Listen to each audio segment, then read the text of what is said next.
De vive voix. De vive voix. Histoire de solidarité. Solidarité. En Ille-et-Vilaine. Au Blône, objectif zéro chômeur. Aujourd'hui, De vive voix vous amène à Rennes, dans le quartier du Blône.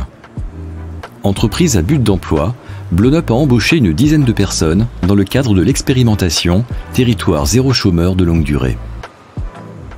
Je m'appelle Hugo, j'ai 43 ans, je suis papa d'un petit garçon. J'habite au Blône. C'est la particularité de ce dispositif et donc de cette entreprise, c'est qu'elle est implantée en plein cœur du quartier et que donc tous les gens qui y travaillent et qui sont amenés à l'intégrer par le futur font partie du quartier. Donc vraiment il y a une unité à ce niveau-là. Alors la philosophie de l'entreprise, je peux peut-être me tromper, mais je dirais que pour l'instant, comment dire, elle est en train de se déterminer. C'est plus finalement la philosophie de territoire zéro chômeur qui y a derrière. C'est très ambitieux à plus d'un titre. Finalement, c'est lutter contre l'exclusion des personnes privées d'emploi, mais c'est aussi lutter contre l'exclusion des gens privés de services. Si on prend l'autre côté, c'est aussi faire de la revalorisation et donc finalement aussi lutter contre l'exclusion des matériaux si on digresse. Donc non, effectivement, c'est très ambitieux. C'est moi en tout cas, c'est comme ça que je l'ai ressenti quand j'ai intégré le projet au départ. Ça a l'ambition de réinventer une société. Finalement, je trouve ça valorisant parce que j'ai ce sentiment de participer à un projet important pour la société qui à terme profitera à tous.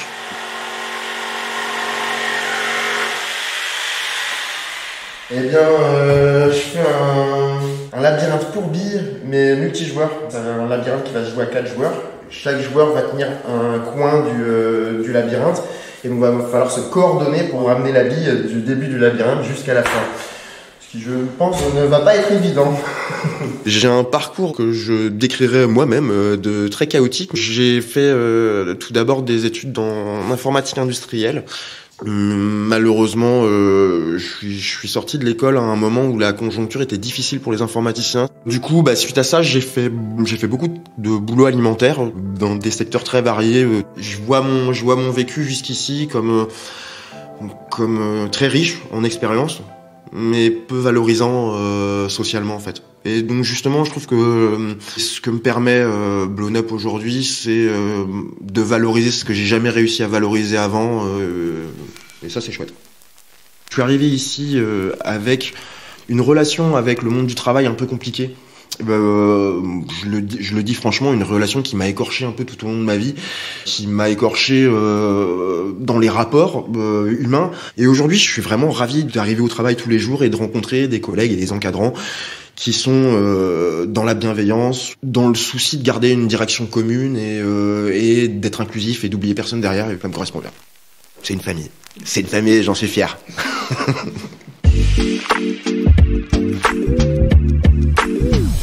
Alors voilà, je m'appelle Véronique. Bon, j'ai la cinquantaine, on va dire. Je suis salariée de Blône-Up depuis le 1er décembre 2022, oui. J'habite au Blône. Je suis sur ce projet depuis le début et on m'a demandé si je pouvais participer. Il y avait des réunions dans le quartier, aller voir ce que c'était vraiment.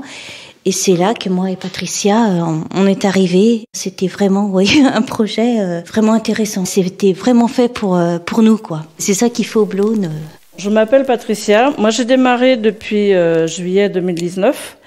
Et j'ai fait cette rencontre de projet Territoire zéro chômeur sur un temps d'animation sur le quartier du Blône au Festival des Arts et des Savoirs. C'est comme ça que ça a démarré. Et à la suite de ça, il y a eu une réunion pour parler de ce projet. Et on avait, oui, des réunions toutes les semaines. Et en même temps de ces réunions, je faisais du bénévolat dans une laverie dans le quartier du Blône. Je faisais également du bénévolat chez les compagnons bâtisseurs. C'est là que j'ai eu l'idée de faire des jeux en bois dans le quartier et pour le quartier.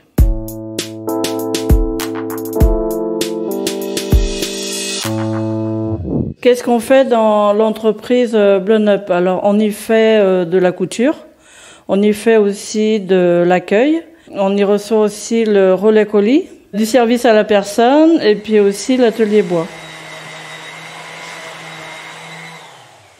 Bon, moi, je ponce un pion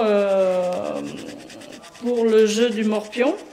Là, je suis en train de poncer parce que la peinture, elle a coulé. Donc, je ponce. Et puis, je vais repeindre par-dessus. Et puis, après, je vais vernir. Après, je vais laisser sécher.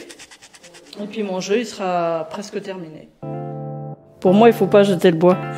Parce que le bois, c'est dur, c'est noble, ça a de la valeur, tu peux le transformer, tu peux le peindre. Il y a du bois qu'on achète ou il y a du bois qu'on récupère. Alors, c'est des palettes en bois, on peut les récupérer autour des magasins, on va dire autour du commerce. Pour l'instant, on fait des jeux en bois, mais aussi des relooking de meubles. On a le projet, oui, de faire des transats et aussi on sera amené avec des palettes à faire des jardinières. Puis la création, moi, ça me fait du bien.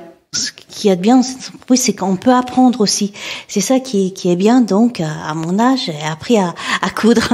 Et je trouve ça génial que on peut encore apprendre et faire des choses, passer un certain âge. C'est ça qui est bien dans cette entreprise. Donc tu passes bien en dessous, au milieu du pied. Et puis tu fais ton tour de volant vers toi pour aller récupérer le fil de canette. Et normalement, c'est bon. Maïté, c'est notre facilitatrice. Celle qui nous apprend donc toute la couture. Comment se servir des machines, parce que la base, c'est d'abord bien servir d'une machine à coudre. C'est du tissu donc qu'on réutilise. On fait des vêtements, beaucoup de créations. Les vêtements, on a une petite boutique ici où on vend un petit peu et surtout on les a mis au centre-ville dans une autre boutique qui s'appelle Chouette, qui les vend, ouais. Donc là on avance sur les pantalons, une commande de pantalons et des lingettes démaquillantes pour une autre entreprise. Donc ça s'active. On en a 3000 à faire.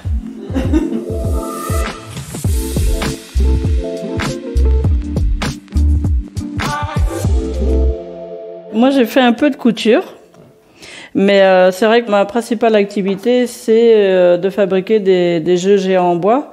Ça me forme, ça me fait gagner en confiance, en assurance. Moi, ça a complètement changé du bénévolat sur une dizaine d'années et passer salarié. Alors là, dans mon corps et dans ma tête, ça a été volcanique. Ma journée de travail, moi, c'est de 9h, midi et demi, 13h30, 17h, mais des fois, je me rends pas compte du temps. Des fois, je mangerai pas le midi, et après 17h, je continuerai bien à 17h30, 18h. Je m'appelle Lénaïque, j'habite dans le Blône depuis plus de 12 ans. J'ai découvert le projet un peu par hasard en fait parce que j'étais au chômage depuis un certain temps. Et du coup en revenant du Pôle emploi, je suis tombé sur un panneau d'affichage informatif. Le projet m'a plu dans le sens où c'était le fait de pouvoir avoir la possibilité de choisir un travail à temps choisi quoi. Ça permet une grande inclusivité pour que toutes et tous puissent travailler à son rythme et selon ses contraintes quoi. Pouvoir venir au travail sans être angoissé, avoir une boule au ventre, de limite j'ai eu des travails où je suis tombé en dépression donc c'était quand même pas top. Là c'est pas du tout le cas, tu viens le matin, bon déjà en plus moi j'habite à 600 mètres de mon lieu de travail, mais c'est quand même bien et surtout la bienveillance quoi. La bienveillance et le côté pédagogique aussi des gens qui encadrent et de pouvoir aussi essayer d'apprendre des choses qu'on connaît pas. C'est une convergence des connaissances de chacune et chacun et de la bienveillance aussi de pouvoir faire en sorte que tu connais pas, c'est pas grave, il y aura toujours une collègue ou un collègue qui pourra te montrer comment faire et il y aura pas de jugement ou de moquerie et chacun peut aussi du coup travailler quand même à son rythme quoi. C'est ça aussi qui est très très important quoi. Ici, on est dans un circuit ultra court où une de nos voisines de quartier va venir apporter son stock de tissus. Ça a été le cas hier soir. D'un point de vue écologique, c'est forcément une solution à envisager et à instaurer. Le département soutient les expérimentations Territoire Zéro Chômeur. Si vous êtes intéressé par ce dispositif, vous pouvez contacter les entreprises à but d'emploi d'Ille-et-Vilaine. De Vive Voix, le podcast du département d'Ille-et-Vilaine. À bientôt pour un nouvel épisode.